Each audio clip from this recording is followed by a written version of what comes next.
Good day, sir.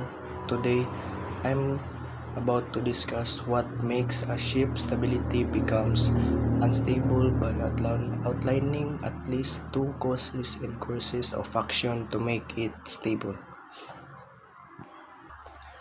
Ship stability refers to a vessel's ability to return to an upright position after being tilted by external forces like waves or wind.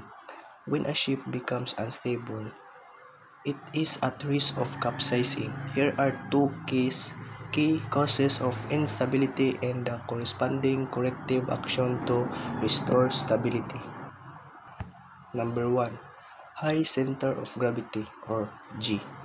Causes: when heavy cargo or weight is stored too high on the ship, it raises the center of gravity.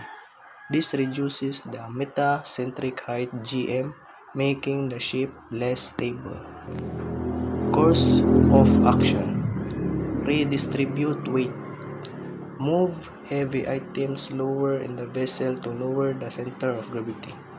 Number 2 is ballasting.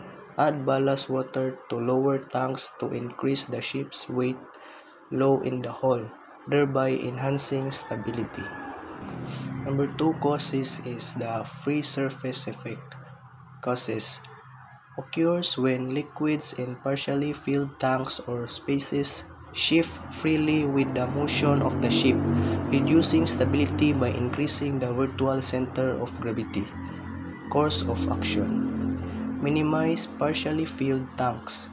Either fully filled or empty tanks to prevent the movement of liquid within them.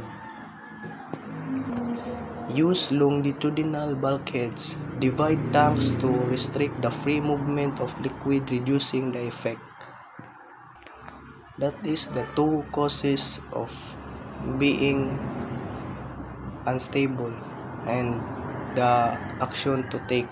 That's it.